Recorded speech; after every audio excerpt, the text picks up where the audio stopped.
നമസ്കാരം. സന്ധ്യാദീപത്തിലേക്ക് എല്ലാ സജ്ജനങ്ങൾക്കും സ്വാഗതം.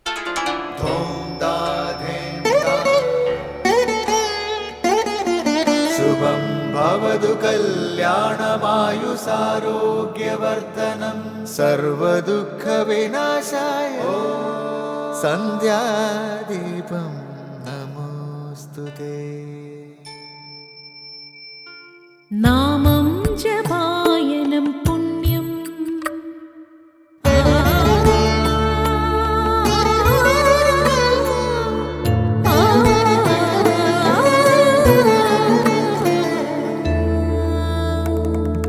നാമം ജപായനം പുണ്യം നിരുപമദീപാങ്കുരം പോലെ സ്വരശ്രുതിലയവരമതുലം ദീവാങ്കണം മോക്ഷസംഗീതസാരം നീളും വഴിത്താരയിൽ ജീവതാരം മന്ത്രാലാപം മായാവിൻ നിൻ പ്രസാദം.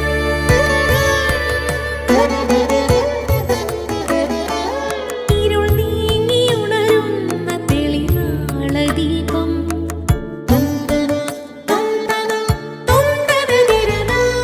ഇരുൾ നീങ്ങിയുണരുന്ന തെളിനാളദീപം പ്രണവാമൃതം ചൊരിയുന്ന ദീപം. ദീപം ദീപം ദീപം ദീപം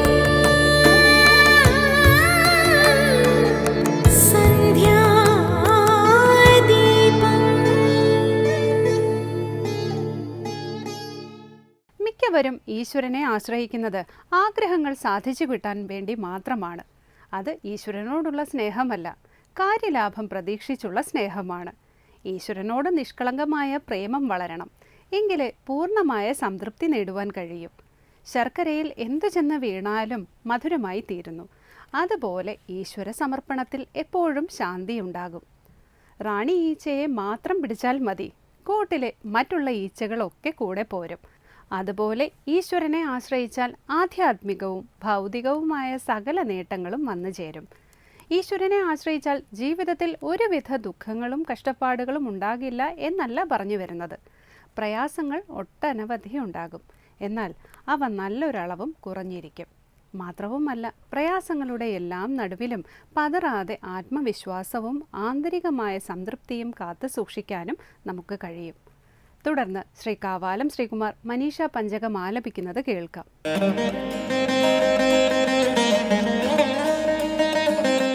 യാതിര്യଂ നരദേവതാഭിരഹമിത്യന്ത സ്ഫുടാഗൃഹ്യത്തെ യദ്ഭാസ ഹൃദയാക്ഷദേഹവിഷയ ഭാന്തി സ്വതോ ചേതനാഃ താം ഭാസ്യൈഃ പിഹിതാർക്കമണ്ഡലനിഭാം സ്ഫൂർത്തിം സദാ ഭാവയൻ യോഗി നിർവൃതമാനസോ ഹി ഗുരുരിത്യേഷ മനീഷാ മമ യാതിര്യং നരദേവതാഭിരഹമിത്യന്ത സ്ഫുടാഗൃഹ്യത്തെ യദ്ഭാസ ഹൃദയാക്ഷദേഹവിഷയ ഭാന്തി സ്വതോ ചേതനാഃ താം ഭാസ്യൈഃ പിഹിതാർക്കമണ്ഡലനിഭാം സ്ഫൂർത്തിം സദാ ഭാവയൻ യോഗി നിർവൃതമാനസോ ഹി ഗുരുരിത്യേഷ മനീഷാ മമ. ഇനി ശങ്കരസ്തോത്രാമൃതം. കരിമേഘങ്ങൾ സൂര്യബിംബത്തെ നമ്മുടെ ദൃഷ്ടിയിൽ നിന്നും മറയ്ക്കുന്നു. മേഘങ്ങൾ ഉണ്ടായത് സൂര്യ തേജസ്സിനാൽ തന്നെയാണ്. മേഘങ്ങൾ കാണപ്പെടുന്നതും സൂര്യപ്രകാശത്താൽ തന്നെ. ഇതുപോലെ ആത്മചൈതന്യത്താൽ പ്രകാശിതങ്ങളാകുന്നവയാണ് ശരീരേന്ദ്രിയാദികൾ. ശ്രീ ശങ്കരാചാര്യരുടെ കൃതിയായ മനീഷ പഞ്ചകത്തിലെ 4-ാം ശ്ലോകത്തെ സ്വാമി ചിദാനന്ദപുരി വ്യാഖ്യാനിക്കുന്നത് നമുക്ക് കേൾക്കാം.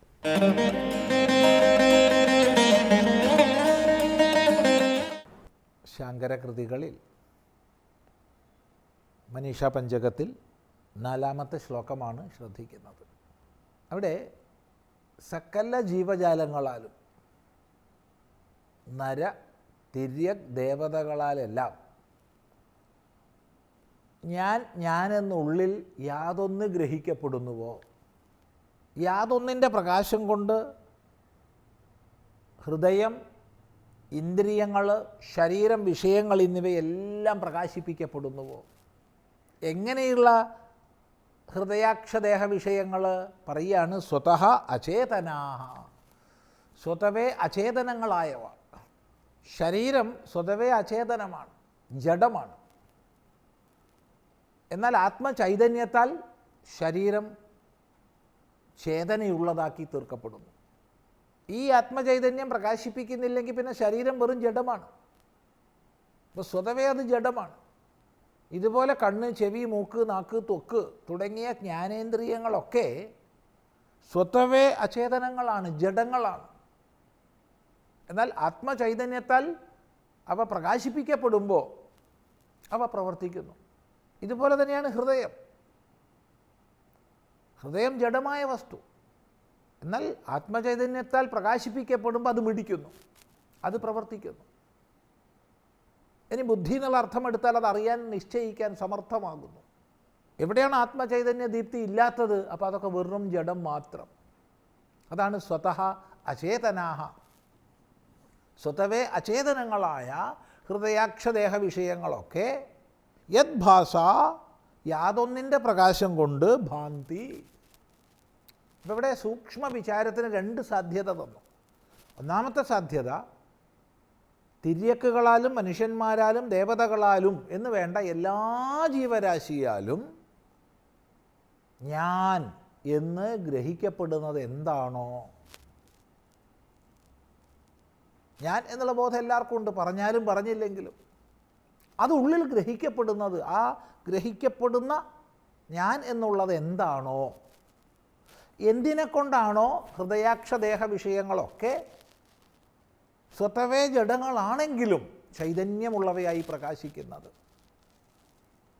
അതിനെ താം, ഈ രണ്ട് സൂചനകൾ തന്നിട്ടാണ് താം, അതിനെ ഭാവയൻ, ഭാവിക്കുന്നവൻ, വിചാരം ചെയ്യുന്നവൻ, കണ്ടറിയുന്നവൻ. എപ്പോൾ? സദാ, എപ്പോഴും ആ ആത്മചൈതന്യത്തെ ഭാവന ചെയ്യുന്നവൻ. എങ്ങനെ ഭാവന ചെയ്യുന്നവൻ? പറയാണ്, പിഹിതാർക്കമണ്ഡലനിഭാം സ്ഫൂർത്തിം ഭാസ്യൈഹി സദാ ഭാവയ. പിഹിതാർക്കമണ്ഡലനിഭമായ, അർക്കമണ്ഡലം സൂര്യമണ്ഡലം. എങ്ങനെയുള്ള സൂര്യമണ്ഡലം? പിഹിതമായ, മറയ്ക്കപ്പെട്ട സൂര്യമണ്ഡലം. എന്താണ് ഈ മറയ്ക്കപ്പെട്ട സൂര്യമണ്ഡലം എന്ന് പറഞ്ഞാൽ? നമ്മുടെ ദൃഷ്ടിയിൽ, ഈ ഭൂമിയിൽ നിലകൊള്ളുന്ന നമ്മുടെ ദൃഷ്ടിയിൽ മേഘങ്ങളാൽ സൂര്യമണ്ഡലം മറയ്ക്കപ്പെടുന്നു. ഇപ്പോൾ വാസ്തവത്തിൽ മേഘങ്ങളാൽ സൂര്യമണ്ഡലം മറയ്ക്കപ്പെടുന്നുണ്ടോ? ഒരിക്കലുമില്ല. സൂര്യൻ അങ്ങ് വിദൂരത്ത് എങ്ങോ നിലകൊള്ളുകയാണ്, ഉജ്ജ്വലിക്കുന്ന ഭാവത്തോടു കൂടി. അതിനെ മറയ്ക്കാൻ ഒരിക്കലും മേഘങ്ങൾക്ക് സാധിക്കില്ല. മേഘങ്ങൾ ഇങ്ങ് സമീപം, നമ്മുടെ അടുത്ത്, ഭൂമിയോട് ചേർന്ന് ഉപരിതലത്തിൽ നിൽക്കുന്നതാണ്. അന്തരീക്ഷത്തിൻ്റെ താഴേ തട്ടിലാണ് മേഘങ്ങൾ. അല്പം നമ്മൾ ഉയരത്തിലേക്ക് പോകാമെങ്കിൽ തന്നെ നമുക്ക് മേഘമണ്ഡലത്തിനുപരി എത്താൻ പറ്റും. അപ്പോൾ ഒരിക്കലും മേഘമണ്ഡലത്തിന് സൂര്യനെ മറയ്ക്കാൻ കഴിയില്ല. എന്നാൽ നമ്മുടെ ദൃഷ്ടിയിൽ സൂര്യൻ മറയ്ക്കപ്പെടുന്നു. ഇപ്പം സൂര്യപ്രകാശമില്ല. ഇതാണ് പിഹിതാർക്കമണ്ഡലം. എന്നാൽ ഇവിടെ ശ്രദ്ധിക്കേണ്ട വിഷയം, സൂര്യനെ മറയ്ക്കുന്ന മേഘത്തെ നമ്മൾ കാണുന്നുണ്ട്, കരിമേഘത്തെ നമ്മൾ കാണുന്നുണ്ട്. എന്തിനെ കൊണ്ടാണ് നമ്മൾ കരിമേഘത്തെ കാണുന്നത്?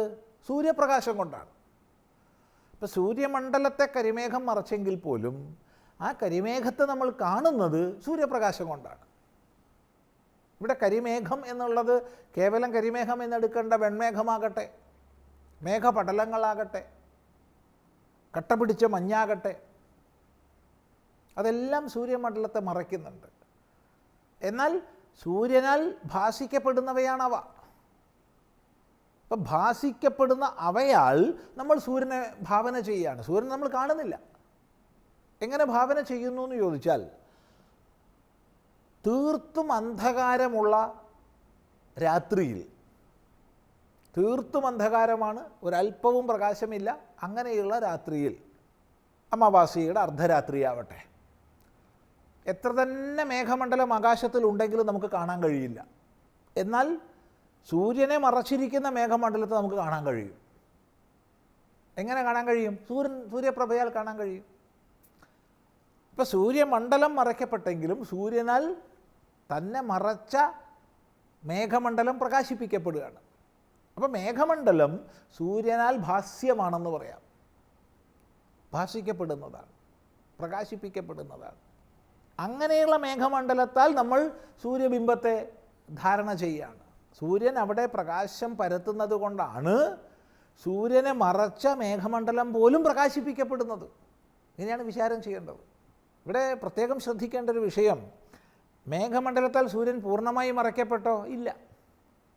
മറയ്ക്കപ്പെട്ടില്ലേ? മറയ്ക്കപ്പെട്ടു. അങ്ങനെയാണ്.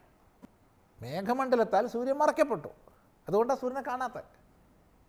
എന്നാൽ മറയ്ക്കപ്പെട്ടോ? ഇല്ല. നമുക്കറിയാം മേഘമണ്ഡലത്തിന് ഒരിക്കലും സൂര്യനെ മറയ്ക്കാൻ കഴിയില്ല. ഇതുപോലെ നമ്മുടെ ഉപാധികൾ ഒരിക്കലും അവയ്ക്ക് ആത്മാവിനെ മറയ്ക്കാൻ കഴിയില്ല. ആത്മാ എല്ലാത്തിനെയും പ്രകാശിപ്പിക്കുന്നു, എന്നാൽ മറയ്ക്കുന്നു. ഇவ்விധം ഭാസ്യങ്ങളായ മേഘമണ്ഡലം തുടങ്ങിയവയാൽ സൂര്യൻ ഭാവന ചെയ്യപ്പെടുന്നു. അതുപോലെ ഈ ആത്മചൈതന്യത്തെ ഭാവന ചെയ്യുന്നവൻ ഗുരുവാകുന്നു, നിർവൃതമാനസനാകുന്നു. എങ്ങനെ? വിശദമായി ചിന്തിക്കാം, അടുത്ത പ്രാവശ്യം ആവട്ടെ.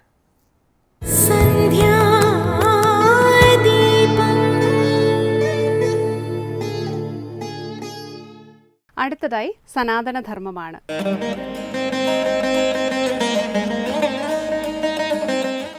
ഓം നമോ ഭഗവതേ വാസുദേവായ. എല്ലാവർക്കും എൻ്റെ പ്രണാമം. ദശമസ്കന്ധത്തിൻ്റെ പൂർവാർത്ഥത്തിൽ വരുന്ന പ്രധാനപ്പെട്ട ശ്ലോകങ്ങളാണ് നമ്മളിവിടെ പറഞ്ഞുകൊണ്ടിരിക്കുന്നത്. അടുത്തത് പറയുകയാണ്, തഥാന തേ മാധവ താവകാഹ ക്വചിത് പ്രശ്യന്തി മാർഗാത് ത്വയി ബദ്ധ സൗഹൃദാഹ ത്വയാഭിഗുപ്ത വിചരന്തി നിർഭയ വിനായകാനീക ഇപ മൂർത്തസു പ്രഭോ. മാധവ അല്ലയോ മാധവ, അല്ലയോ ലക്ഷ്മിയുടെ പതിയായിരിക്കുന്നവനെ, വിഷ്ണു ഭഗവാനെ, ലക്ഷ്മീകാന്ത, പ്രഭു, സർവത്തിനും എല്ലാത്തിനും സമർത്ഥനായിരിക്കുന്നതിനെയാണ് പ്രഭു എന്ന് പറയുന്നത്. അപ്പോൾ സർവസമർത്ഥനായിരിക്കുന്ന അല്ലയോ ലക്ഷ്മീകാന്ത പ്രഭു, ത്വയി അല്ലയോ ഭഗവാനെ, അങ്ങയിലെ ബദ്ധസൗഹൃദാഹ, അങ്ങയിൽ ബന്ധിക്കപ്പെട്ട സൗഹൃദത്തോടു കൂടിയവർ.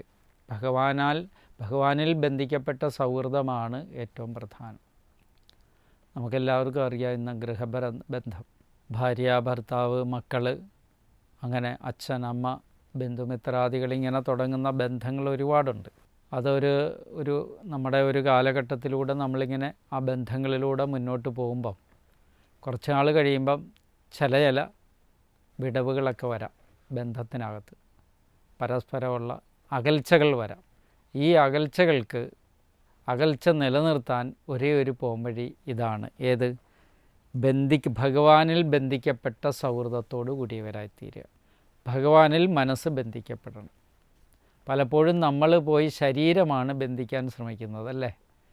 ഭഗവാന്റെ പ്രസാദം വാങ്ങിക്കുന്നു, തീർത്ഥം വാങ്ങിച്ച് ശരീരം മുഴുവൻ തളിക്കുന്നു, ചന്ദനക്കുറിയിടുന്നു, മറ്റെല്ലാം ആലേപനങ്ങൾ ചെയ്യുന്നു. പക്ഷേ ഇവിടെ എന്താ? ഭഗവാനിൽ ബന്ധിക്കപ്പെട്ട സൗഹാർദ്ദം നമുക്ക് ഹൃദയം കൊണ്ടില്ലാണ്ടാവുന്നു. ബന്ധിക്കപ്പെട്ട സൗഹാർദ്ദത്തോടു കൂടിയവൻ വരും. താവകാഹ, അങ്ങയെ സംബന്ധിക്കുന്ന, അങ്ങനെ ആരുടെ ഹൃദയങ്ങളാണോ അങ്ങയിൽ സമർപ്പിക്കപ്പെട്ടിരിക്കുന്നത്, ആരാണോ നാമം ജപിച്ച് അതിൻ്റെ അന്തരാർത്ഥമായിരിക്കുന്ന ചൈതന്യത്തിൽ ഹൃദയത്തെ ബന്ധിച്ച് അങ്ങനെ അങ്ങയെ സംബന്ധിച്ചവരായ താവകാഹ തേ അവർ ക്വചിത് ഒരിടത്തും മാർഗാത് വഴിയിൽ നിന്ന്, അതുപോലെ അതുപോലെ ഭ്രംശിക്കുന്നില്ല, അതിൽ നിന്ന് അവർ വഴിതെറ്റിപ്പോകുന്നില്ല, തിരിച്ചു പോരുന്നില്ല. ഭഗവാനുമായിട്ട് ആർക്ക് സൗഹൃദം വച്ചിരിക്കുന്നു, ഭഗവാനിൽ ആരാണോ ഹൃദയത്തെ സമർപ്പിച്ചിരിക്കുന്നത്, ആരുടെ കർമ്മങ്ങളാണോ അത്രയും ഭഗവാനിൽ സമർപ്പിക്കപ്പെട്ടവരായിരിക്കുന്നത്, അങ്ങനെയുള്ളവർ ഒരു കാലത്തും വഴിതെറ്റിപ്പോകുന്നില്ല എന്നർത്ഥം. എത്ര കഠിനമായ പാതയായാലും അവരതിനെ തരണം ചെയ്ത് മുന്നോട്ട് പോകാൻ കഴിയും, അവർക്കതിന് സാധിക്കും. അവർക്ക് അത്രയ്ക്ക് മനോബലമുണ്ടാകുമെന്നർത്ഥം. പലപ്പോഴും യാത്രയ്ക്ക് നമുക്ക് വേണ്ടുന്ന ഏറ്റവും വലിയ കാര്യം എന്താ? മനോബലമാണ് ഏറ്റവും പ്രധാനം. എത്ര ക്ഷീണം വന്നാലും അതിനെ അതിജീവിക്കുവാൻ നമുക്ക് സാധിക്കണം, മനോബലം ഉണ്ടായിരിക്കണം. അങ്ങനെ മനോബലമുള്ളവരാണ് ഈ പറഞ്ഞിരിക്കുന്ന ഭഗവാനിൽ സൗഹൃദമുള്ള, ഭഗവാനിൽ ഹൃദയത്തെ സമർപ്പിച്ചിരിക്കുന്ന ഭക്തന്മാർ. അവർ വഴിയിൽ നിന്ന് അത് ഭ്രംശിക്കുന്നില്ല, ആ വഴി തെറ്റിപ്പോകുന്നില്ല. ത്വയാ നിന്തിരുവടിയാൽ അഭിഗുപ്ത, നിന്തിരുവടിയാൽ എല്ലാ സ്ഥലത്തും അങ്ങനെയുള്ള ഏത് ഭക്തജനങ്ങളുണ്ടോ അവരെല്ലാം നിന്തിരുവടിയാൽ അഭിഗുപ്താഹ, എല്ലാ വഴിയിലും അവരെ രക്ഷിക്കപ്പെടും. ഭഗവാനാൽ രക്ഷിക്കപ്പെടുന്നവരായി അവർ ഭവിക്കുമെന്നർത്ഥം. അപ്പം ആരെയാണ് ഭഗവാൻ രക്ഷിക്കുക എന്നുള്ള കാര്യം ഇവിടെ എടുത്തു പറഞ്ഞിരിക്കുന്നത് ഓർമ്മയെ വെച്ചോണം. ഭഗവാൻ രക്ഷിക്കുന്നത് ഗുരുവായൂരമ്പലത്തെ 1000 തവണ പോയി എന്ന് മാത്രമല്ല, ആ പോകുമ്പോഴെല്ലാം ഭഗവാനുമായിട്ടൊരു സൗഹൃദം വയ്ക്കണം. എങ്ങനെയാണ് സൗഹൃദം വയ്ക്കേണ്ടത്? അതാണ് ഇപ്പോഴത്തെ പ്രശ്നം. നമ്മൾ സാധാരണ സൗഹൃദം വയ്ക്കുന്ന മൊബൈൽ ഫോൺ വഴിയാണ്. ആ നമ്പർ അങ്ങോട്ട് കൊടുക്കും, നമ്പർ ഇങ്ങോട്ട് കൊടുക്കും, അപ്പോൾ സൗഹൃദമായി. ഇവിടെ പറയുന്ന സൗഹൃദം ഈ നമ്പറുകളെ മൊബൈൽ ഫോണിനെ മാറ്റിക്കഴിഞ്ഞാൽ ഗീത എടുത്ത് പാരായണം ചെയ്യുക, ഭാഗവതം എടുത്ത് പഠിക്കുക.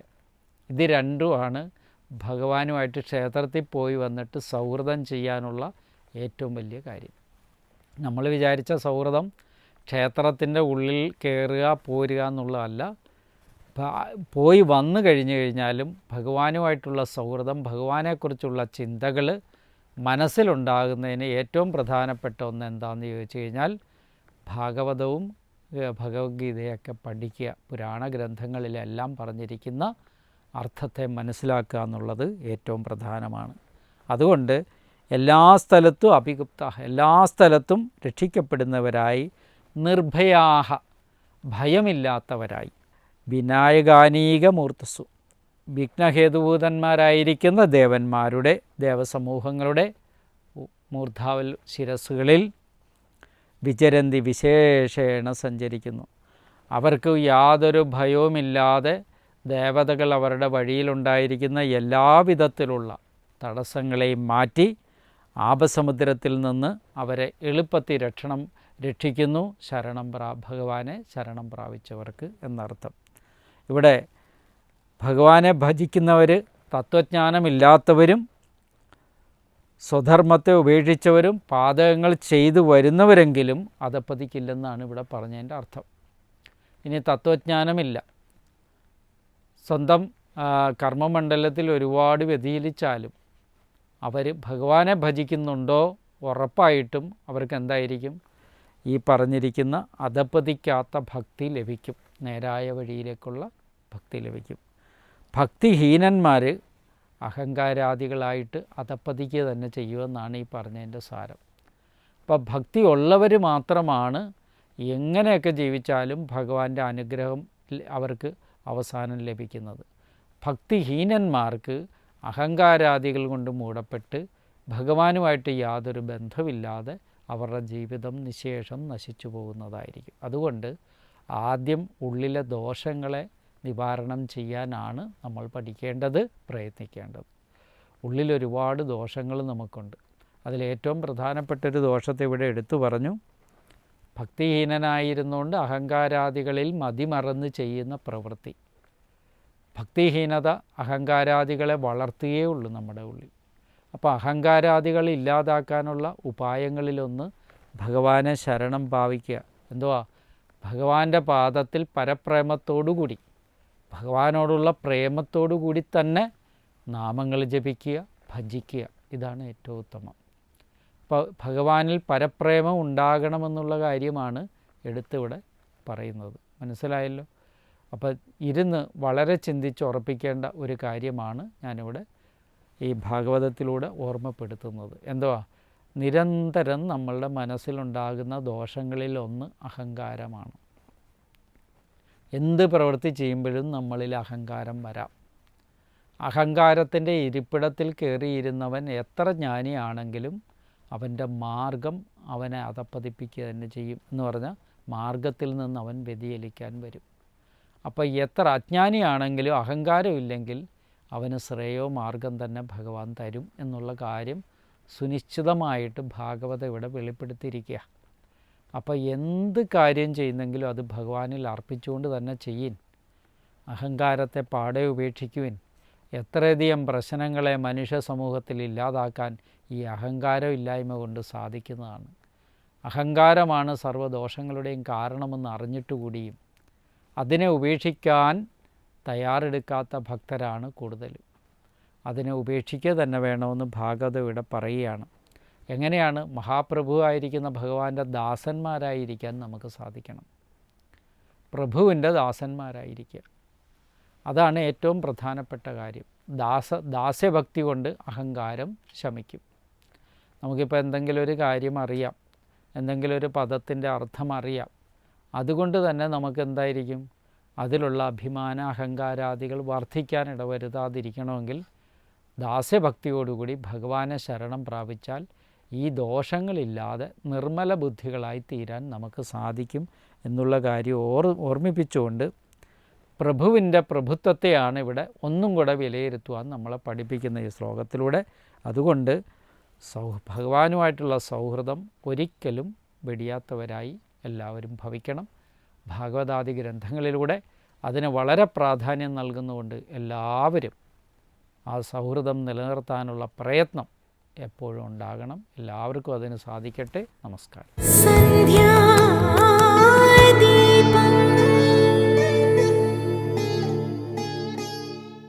തുടർന്ന് ദീപാരാധനയാണ്. ക്ഷേത്ര സന്നിധിയിലെത്തി മംഗളാരതി തൊഴുത് ഇന്നത്തേക്ക് മടങ്ങാം.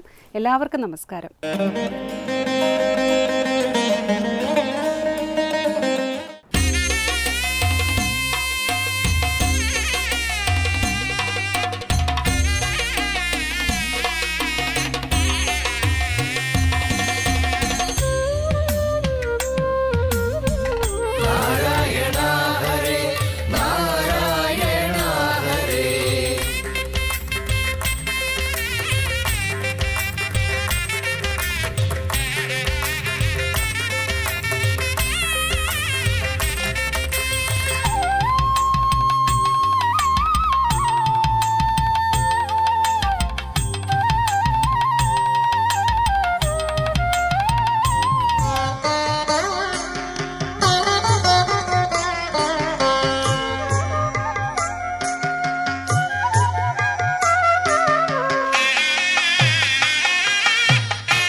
ചെറുവിരൽ തുമ്പിനാൽ പണ്ടുമേ ഗോവർദ്ധനഗിരി പൊക്കിയില്ലേ കണ്ണായ ഊരിൽ വാഴും